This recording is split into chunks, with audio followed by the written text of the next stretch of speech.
Hello everyone, it's Barb here, longtime professional home care personal support worker, union steward, and certified member and co-chair of a joint health and safety committee. My board is looking a little immature today, but I think it's for good reason. This topic is something I've been involved in a little bit lately. It was me hearing from coworkers how they've been pulled over by the police and questions before being sent on their way. They were just being asked what they were doing out, etc. And I'd waded into some conversations online, which is of course where this stuff happens. For instance, one saying, "Oh yeah, well, how do we know that's happening? Have you talked to anyone that's happened to?" And I'd respond, "Why, yes, I have actually, more than one." And another one would be my boyfriend, fiance, husband's cousin, nephew, uncle, sister, brother, friend is a police officer, and they're saying, no, they're not doing this. And I'd respond, but it's happening. And I'm not saying it's a bad thing. I actually think we should have checks. I think we should be under a travel ban, but we're not. But I said in some areas, there are people flouting the rules. So I can see the police being extra cautious and checking on things and doing spot checks. I don't have a problem with that. I'm actually a little jealous that it hasn't happened to me yet. What I did was I went to my union and I went to my employer and said, "Hey, this is happening. Can we please get a letter or something?"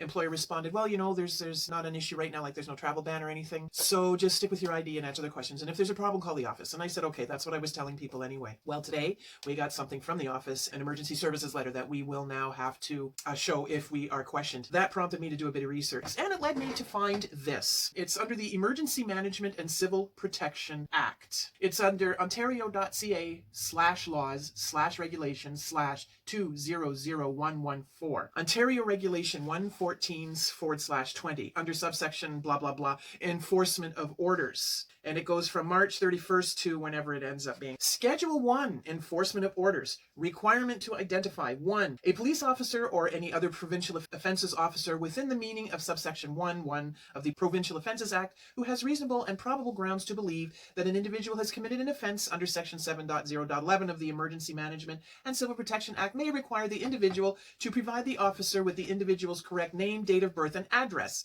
2. Every individual who is required under subsection 1 to provide a provincial offences officer with their correct name, date of birth, and address shall promptly comply. So from what I'm reading from this has been a thing. And there it is.